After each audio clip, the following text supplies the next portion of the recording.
चांद सी महबूबा हो मेरी, कब ऐसा मैंने सोचा था। हाँ तुम बिल्कुल ऐसी हो जैसा मैंने सोचा था। हेलो दोस्तों, मेरे YouTube चैनल में आपका स्वागत है। मैं हूं प्रभास। एनटीपीसी से संबंधित कुछ सवाल हम लाए हैं जो बार बार पूछा जाता है, अभी पूछा भी जा रहा है। आप लोग मेरे चैनल को सब्सक्राइब कर दीजिएगा यदि पसंद आए तो। ये कह रहा है कि 1 से 27 तक विषम तथा सम संख्याओं के योग में कितना अंतर होगा। 1 से 27 तक जब हम विषम संख्या कैसे निकालते हैं, तो 27 तक 1 से 27 तक दिया हुआ है तो विषम संख्या निकालेंगे तो 27 प्लस 1 बटे 2 कर देंगे। 27 प्लस 1 बटे 2 कर देंगे ना, 27 तक निकालना रहेगा तो हमको विषम संख्या निकल जाएगा। तो कितना है, 27 प्लस 1 28 बटे 2 बराबर हो जाएगा 14। अब विषम संख्याओं का योग कह रहा है, 1 से 27 तक विषम संख्याओं का योग, तो 14 का स्क्वायर कर देंगे हम। 14 का स्क्वायर हो जाएगा 196। 14 14 है 196 होता है। अब क्या कह रहा है कि सम संख्याओं का तो निकाल दिए, अब विषम संख्या का निकाल दिए, अब सम संख्याओं का कह रहा है। तो सम संख्या कैसे निकालें, 1 से 27 तक सम संख्या कैसे निकालेंगे। तो ये हो गया विषम। अब ये सम संख्या हो जाएगा, सम संख्या। तो सम संख्या निकालेंगे 27 माइनस 1 बटे 2। 27 माइनस 1 बटे 2 हो जाएगा सम संख्या। तो 27 माइनस 1 26, 26 बटे 2 बराबर हो जाएगा 13 हो जाएगा। अब क्या कह रहा है कि ये तो हो गया सम संख्या, 13 को सम संख्या हो गया जाएगा और 14 को हो जाएगा विषम संख्या 1 से 27 तक में। तो विषम संख्याओं का योग हो जाएगा 196, 14 के स्क्वायर कर देंगे। और सम संख्याओं का योग कहेगा तो सम संख्याओं का योग होता है n इंटू एन प्लस 1। सम संख्याओं का योग होता है n इंटू एन प्लस 1। तो 13 इंटू 13 प्लस 1 हो जाएगा कितना, 14। अब 14 को 13 से गुना कर देंगे तो कितना हो जाएगा, 14 तिया 42, 14 का 14 और 4 18 हो जाएगा। अब ये हो जाएगा 142, 182 और ये हो गया 196। अब इन दोनों का अंतर हमको निकालना है। 182 और 196 का अंतर कितना हो जाएगा, 196 में से 182 कितना हो जाएगा। अब यहाँ कर दीजिए 196 माइनस 182, 4, ये हो जाएगा 14। तो आप लोग देख लीजिए 1 से 27 तक सम संख्या और विषम संख्या के योग में अंतर ये हो जाएगा 14। आप लोग देख सकते हैं, ये आप लोग भी जानते होंगे। कोई भारी तो नहीं है लेकिन भारी भी है, थोड़ा ध्यान रखने योग्य है। अब क्या कह रहा है कि रूट संख्या इसमें कौन सा है। रूट संख्या आप देख लीजिए 187, 119, 247 और 331। अब कौन कट रहा है, अब ये देख लीजिए 11 से कट जा रहा है। 11 से कटेगा, 11 का 11, 7 18, 11 से 77, ये 11 से डिवाइड हो जाएगा।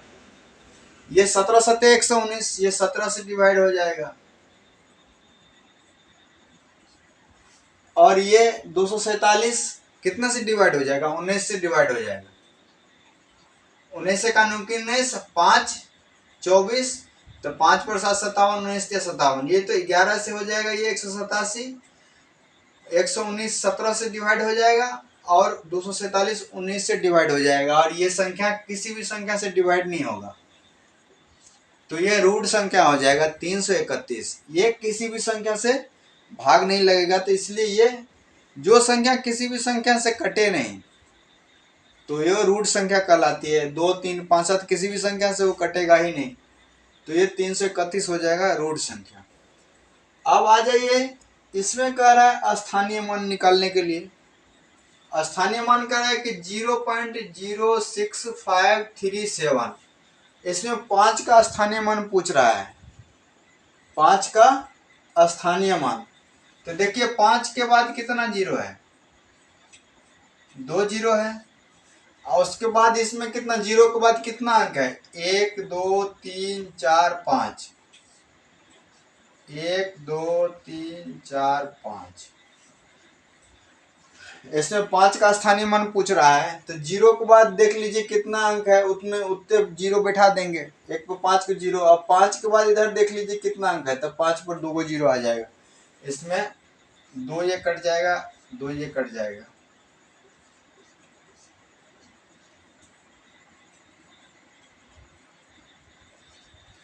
पांच बट्टे 100 हो जाएगा। सॉरी, 2 ही कटेगा ना, 2 कट जाएगा ये और ये कट जाएगा, तो 5/1000 हो जाएगा इसका आंसर। देख सकते हैं पॉइंटों वाला में दशमलव का स्थानीय मान निकालने के लिए कहेगा, तो इस हिसाब से आप पॉइंटों वाला में निकालेंगे। अब इसमें कह रहा है कि परिमेय संख्या कौन सा होगा। आप लोगों को मैंने पढ़ाया है कि परिमेय संख्या हमेशा बट्टे के रूप में रहता है। जैसे आप परिमेय संख्या लिख दिए 6/7, 5/2, 3/8, 9/17। ये हो गया परिमेय संख्या। परिमेय संख्या अंश बाय हर के रूप में रहता है, तो इसमें कोई भी संख्या अंश बाय हर के रूप में है ही नहीं, तो इसमें कोई भी परिमेय संख्या नहीं होगा, इसमें नन ऑफ डी हो जाएगा। देख सकते हैं आप लोग, ये संख्या से संबंधित ऐसे सवाल पूछे जा रहे हैं जो आप लोगों को आता भी होगा। आप लोग एक बार देख लीजिए। मिटा दें,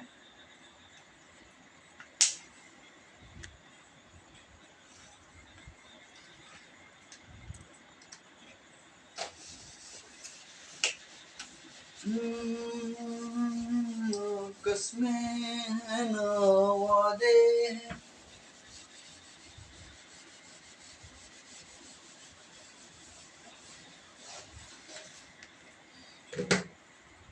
अब कोई अंक दे दिया रहेगा 5 7 6 3 0 में 5 का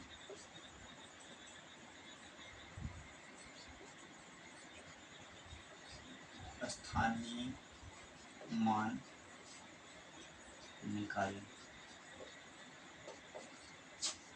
अब ऐसा दे दिया रहेगा कि इसमें कहेगा 5 का स्थानीय मान निकालें, तो कैसे निकालेंगे। यहाँ 5 है तो 5 लिख दीजिए। अब जीरो कितना है, 1 2 3 4, यह हो जाएगा 5 का स्थानीय मान। 5 के बाद कितना अंक है, 1 2 3 4, तो 5 का स्थानीय मान हो जाएगा 5000। 5000, 500,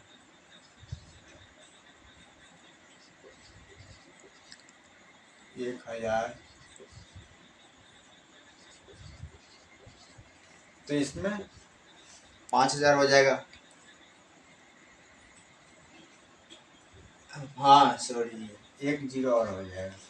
तो ये 5 के बाद देख लीजिए 1 2 3 4, तो ये 4 को 5 के बाद 4 0 आ जाएगा, तो ये 5 का स्थानीय मान हो गया। अब इसमें 5 का अंकित मान क्या देगा,